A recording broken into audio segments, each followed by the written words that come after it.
যে ইনা কাউন্টারে যে পরিবার প্রায় 5,000 শ্রমিক এই ইনা কাউন্টারও জব করেন বা চাকরি করেন, 5,000-এরও উপরে এই কাউন্টারের মধ্যে শ্রমিকরা এই কাজ করেন। তো আমরা আসলে যতটুকু জানতে পারছি যে এইটা শুধু সিলেট নাই, আপনারা জানেন যে তথা সারা বাংলাদেশ জুড়া, সিলেট হোক, কুমিল্লা হোক, রাজশাহী হোক, খুলনা, চট্টগ্রাম, কক্সবাজার সহ সারা বাংলাদেশ কিন্তু ইনা কাউন্টারে শাখা আছে। এমনকি সারা বাংলাদেশ জুড়া প্রায় 5,000-এরও বেশি শ্রমিক এই ইনা কাউন্টারও জব করেন বা এই ইনা কাউন্টারের মধ্যে কাজ করেন, ইনা কাউন্টারের শ্রমিক আছেন। এখন আসলে যতটুকু জানা গেছে যে ইনা কাউন্টারটা বন্ধ করার কিছু পায়চারা চলে। আসলে এই বন্ধ হইলে কতটুকু উপকৃত হইব, বিশেষ করে আমরা সিলেটবাসী বা আমরা সিলেটিরা, বা এই যে ইনা কাউন্টার যদি বন্ধ হয় তাহলে বন্ধ হইলে আমরা এই যে 5,000-এর উপরের শ্রমিকরা যে কাজ করে আসলে তারার অবস্থা কি হইব, তারই প্রেক্ষিতে আমার আজকের লাইভটা লই যাওয়া। তো আমি যতটুকু জানতাম পারছি এখন বর্তমানে ইনা কাউন্টারের এই সিলেট তথা সারা বাংলাদেশের যত শ্রমিক আছেন তার মধ্যে যে বা যারা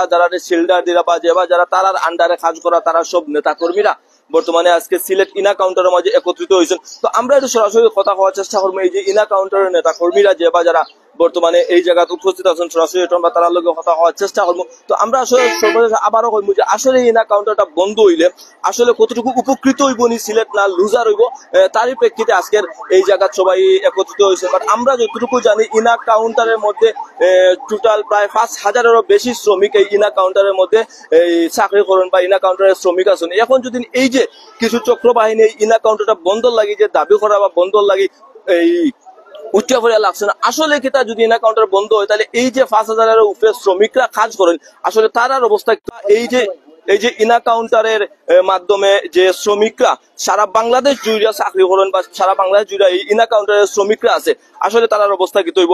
আমরা একটু সরাসরি এই জায়গার মধ্যে যে বা যারা আছেন আমরা সরাসরি একটু তার লগে কথা হওয়ার চেষ্টা করব।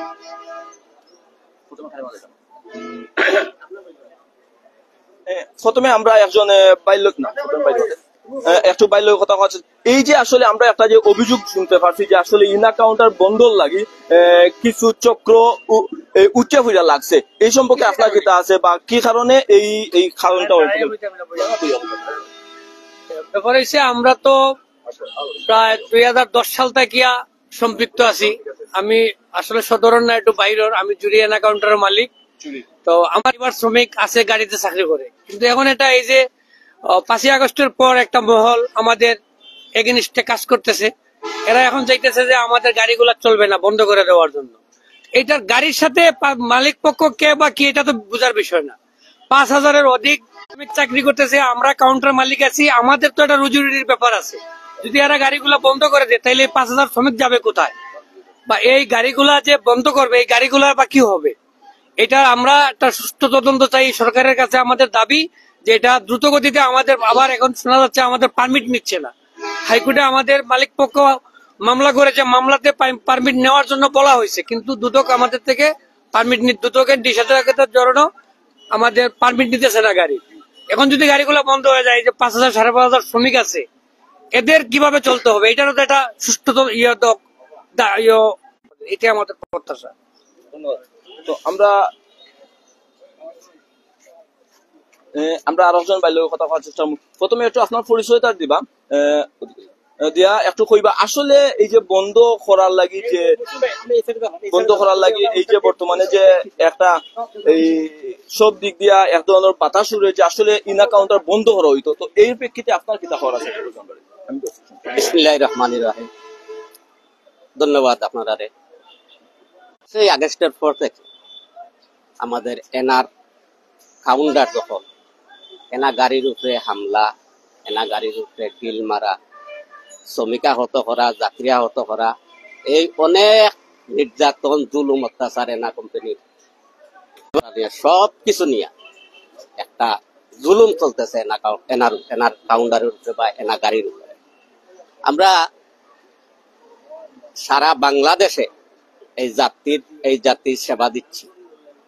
এই জাতি এনা সম্পর্কে এনা সার্ভিসের মান আমরা নিরলস ভাবে দেশের মানুষের স্বার্থে, দেশের স্বার্থে, দেশের উন্নয়নের স্বার্থে আমরা কাজ করে যাচ্ছি।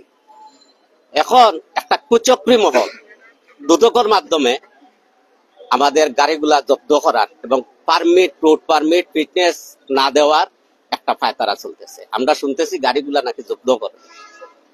আমরা এই হাজার হাজার শ্রমিক, আমরা তো কোনো দোষ নাই। আমরা কর্মসংস্থান, আমরা ফ্যামিলি নিয়ে চলি, আমরা পরিবার নিয়ে চলি, আমাদের এখানে রুজি ইনকাম করি, আমরা পরিবার নিয়ে চলি। আমরা যে হাজার হাজার শ্রমিকরা এখন খুব বেকার হইব, এরার কি অবস্থা হইব? এখন আমি কুচক্রি মহলকে হুঁশিয়ারি দিতে চাই, আমাদের বৈধ গাড়ি বৈধভাবে রাস্তায় চলাচল করতে বিঘ্ন না দেওয়ার জন্য। যদি দেওয়া হয় তাহলে আমরা সিলেটের শ্রমিক, গোটা বাংলাদেশের শ্রমিক মিলে তার দাঁত ভাঙ্গা জবাব দেব। আমরা দুর্বল না, আমরা কোনো রাজনৈতিক দলের সাথে জড়িত না। আমি বিশেষ করে অনুরোধ করব, বিভিন্ন রাজনৈতিক সংগঠন, যারা বিভিন্ন রাজনৈতিক দল আছেন, আপনারা নেতৃবৃন্দ আছেন, যারা মানুষকে নিয়ে চিন্তা করেন, যারা শ্রমিকদের নিয়ে চিন্তা করেন, কর্মসংস্থান নিয়ে চিন্তা করেন, দেশের উন্নয়নের জন্য চিন্তা করেন, আপনাদেরকে অনুরোধ করব, আপনারা আমাদের বিষয়টা নিয়ে আমলে নিয়ে সুস্থভাবে আমাদের চলার জন্য অনুমোদন এবং সাহায্য সহযোগিতা করবেন। এবং সংশ্লিষ্ট যারা আছেন, প্রশাসন সহ আমি দৃষ্টি আকর্ষণ করছি, আমাদের যাতে কোনো বাধা বিঘ্ন না হয়। আমরা দেশের স্বার্থে, জাতির স্বার্থে, আমাদের শ্রমিকের স্বার্থে আমাদেরকে চলার সুযোগ দেবেন। আমরা দোষ করতে পারি, অন্যায় করতে পারি, দেশে আইন আছে, শাসন আছে, বিচার আছে, আমাদের বিচার করতে। কিন্তু এইভাবে রাত্রিবেলায় গাড়িতে ডিল মেরে যাত্রী আহত করে, ঘুমন্ত যাত্রী আহত করে, চালক আহত করে, এই ধরনের জুলুম অত্যাচার আমরা বরদাস্ত করব না। আমি আবারও আহ্বান জানাবো সংশ্লিষ্ট সবাইকে, আমাদের এনআর পারমিট গুলা এবং ফিটনেস গুলা বিনয়ের সাথে বলছে আমাদের দিবেন। আমরাই এনআর পরিবারে হাজার হাজার শ্রমিকদেরকে চলার, সুন্দর করে চলার সুযোগ দিবেন। আর না হইলে আমরা কঠোর আন্দোলনে যাব ইনশাল্লাহ। আমি সাবেক মেম্বার সিলেট জেলা, আমি সাবেক সিলেট জেলা সড়ক পরিবহন শ্রমিক ইউনিয়নের কার্যকারী পরিষদের মেম্বার মোহাম্মদ মুসলিম খান। ধন্যবাদ। তো আমরা আসলে একটু পেপার গুলা দেখবো। তো আসলে এই জায়গা দেখা আপনারা যে সিলেট তো তার সারা বাংলাদেশের কিন্তু অনেক শ্রমিক ভাইরা বর্তমানে এই জায়গাতে জড়ো হয়েছেন। আসলে অনেকের অনেক কথা, কারণ সবারই মনে মাঝে কষ্ট যে এইরকম ভাবে যদি বাধা বিপত্তি দেওয়া হয়, যে গাড়িটা রোডমায় চলে হঠাৎ করে বন্ধর দাবিতে। তো আমরা একটু বাইরে কথা হওয়ার চেষ্টা করবো, যে আসলে একটু কইবা যে আপনার পরিচয়টা দিয়ে আসলে কিটা সমস্যা, কেন তারা বন্ধ করতে চায় বা খারাপ বন্ধ করতে চায় না। ধন্যবাদ, সুন্দর একটা প্রশ্ন করেছেন আপনি। 5 আগস্টের পর থেকে একটা মহল আমরা দেখলাম যে চক্রান্ত, এরা সর্বোচ্চ চেষ্টা করে যে এনা পরিবহন বন্ধ করে দিত। এখন আমি এনা পরিবহনের একজন শ্রমিক হিসাবে আমার দাবি হইল যে এনা পরিবহন খেনে বন্ধ হইতো। দোষ করলে হয়তো মালিকে করছে, পরিবহন তো কোন দোষ করছে না। পরিবহন তো তার সরকারের ট্যাক্স দেয়, ফিটনেসের পয়সা দেয়, সবকিছু নিয়ম মাফিক মানিয়া বছরের পর বছর ধরে এই গাড়িটা চলে। এবং বিগত 2010 থেকে যখন এই গাড়িটা রান করছে রোডের মধ্যে, তখন থেকে পারমিট পাওয়ার পর থেকে তো আস্তে আস্তে তার শ্রমিক সংখ্যা বাড়ছে, গাড়ির সংখ্যা বাড়ছে। একটা গাড়িও তো অবৈধ না, বলে গাড়িটা অবৈধ এটা জব্দ করলেও প্রত্যেকটা গাড়ি আছে বৈধ, প্রত্যেকটা গাড়ির কাগজপত্র বৈধ। কিন্তু 5 আগস্টের পরে যখন আমরা কাগজগুলো আবার প্রতি বছরের মতো যখন ফিটনেসের লাগে এবং ট্যাক্সের লাগিয়ে যাই, যাওয়ার পরে হঠাৎ করে দেখা যায় খাড়াইয়া তারা এটারে বন্ধ করার চেষ্টা করে। এই পরিবহনটা যদি বন্ধ হয় তাহলে দেখো আপনার প্রায় 5 থেকে 5.5 হাজার আমরা শ্রমিক আছি। আমরা এই 5-5.5 হাজার শ্রমিকের পরিবার আছি, আমরা সব রাস্তায় বই গেলাম। এই পরিবহনটা বন্ধ হইলে সরকারের ট্যাক্স ফিটনেসের যে পয়সাটা প্রতি বছর রাজস্ব খাতে পায়, এই টাকাটা থেকে সরকার বঞ্চিত, লাভবান ওর।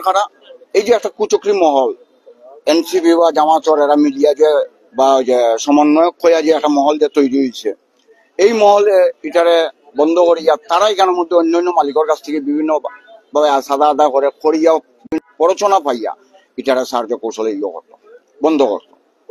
এই বন্ধ করলে আজকে আমরা শ্রমিক হল যে মুখ, আমরা তো এমন একটা পরিস্থিতির মধ্যে খাড়াইছি যে দেখাম যদি আমরা এই পরিবহন যদি আমরা মানে না দেয়, ফিটনেস এবং পারমিটের অনুমোদন না দেয়, তাহলে তো আমরা পরিবার হল সব আত্মাহুতি দেওয়া লাগবে। এছাড়া আমরা আর কোনো রাস্তা নাই। কারণ আমরা প্রশাসন এবং বর্তমান উপদেষ্টা সরকারের কাছে আকুল আবেদন জানাইলাম যে এই 5.5 হাজার শ্রমিকর কিতা আত্মাহুতি চাই না এরার জীবন বাঁচাইতে আছেন। যদি পরিবহনের অনুমোদন দৌকা, যেহেতু এটা বৈধ আছে, এটা তো অবৈধ না। অবৈধ থাকলে ঠিক আছে আপনারা বন্ধ করলা, কিন্তু যেহেতু বৈধ এটা, তাইলে এটা খেনে আপনারা ইয়ে করে রাখলা। আর দুদকর কিছু অসাধু কর্মকর্তা এরা এই যে কুচক্রি মহলের কাছ থেকে ঘুষ খাইয়া এটারে স্যার ইয়ে করিয়া রাখতো। যেহেতু আমরা কাছে আদালতে রায় দিচ্ছে, সর্বোচ্চ ইয়ত হইলো আদালত, আদালতে যেহেতু রায় দিলেছে, এখানে দুদকে এখানে এটা লইয়া বাড়াবাড়ি করে, এখানে এটা যে সমন্বয়ক আর এনসিপি এরা ইয়ে করে। প্রশাসনের দেখার দায়িত্ব, কিন্তু প্রশাসন নীরব হইয়া বলছে। যদি কেন শ্রমিক হল আত্মাহুতি দেয়, আমি মুঝে এখানের মধ্যে একমাত্র প্রশাসন এবং বর্তমান উপদেষ্টা পরিষদ দায়ী থাকবো, যে শ্রমিক আত্মাহুতি দিব। ধন্যবাদ সবাই। তো আমরা একটু এই যে পেপারটা দেখমু। তো তার আগে আমরা আরো একজন বাইরে একটু বক্তব্য লওয়া আছে। আসলে আপনার অভিমতটা কি তাই, এই যে কাউন্টার বন্ধর দাবি উঠছে বা একটা আমি সুনামগঞ্জ কাউন্টারের দায়িত্বে আছি, জেনারেল ম্যানেজার পোস্টে। আমরা যে বর্তমান পরিস্থিতি, এনা ট্রান্সপোর্ট শ্রমিক গুলা যে পরিস্থিতি শিকার হইতেছে, রাতে দিনে ডিল আহত, আমরা ড্রাইভার গুলা আহাজারি, তারা রাস্তাঘাটে যেভাবে হয়রানির শিকার হইতেছে, মামলা মোকদ্দমা, আইনি বেআইনি। আমরা যে সুনামগঞ্জের শ্রমিক গুলা এই যে আহাজারি করতেছে, ড্রাইভার গুলা সব চিন্তা করতেছে যে কখন বন্ধ হয়ে যায়, কখন রুটির উপর আঘাত পড়ে। এর কোনো মানে নিশ্চয়তা নাই যে আমরা কোন দিন যে কোনো সময় যে কোনো এনা গাড়ি বন্ধ হইতে পারে। এটার নিশ্চয় এই দুশ্চিন্তা তারা দিন থেকে রাত পার হইতেছে। কেন আমরা এই যে এনা পরিবহনের ট্রান্সপোর্টের যে যারা কর্মচারী শ্রমিক বিন্দু আছে, ওরা কি দেশের নাগরিক না? ওরা কি বেঁচে খাওয়ার অধিকার নাই, নাকি ওরা মৌলিক অধিকার থেকে বিচ্ছিন্ন? ওরা ওরা ওরা ওরা বাঁচতে চায়, ওরা কর্ম করে চলতে চায়। সুনামগঞ্জের যারা শ্রমিক আছে দিন রাত সবে হাহাজুরি, এটা শেষ হবে কবে? আমি দেশের যারা বর্তমানে যারা দেশের দায়িত্বে আছে, গুরুত্বপূর্ণ পজিশনে আছে, তাদের কাছে আকুতি আবেদন জানাই এই 5,000 শ্রমিকের উপরে যাতে তারা রহম করে এবং সুদৃষ্টিতে তাকায়, যাতে এই অবিচার, অন্যায় অবিচার থেকে তারা মুক্তি পায়। এটাই আমার দাবি।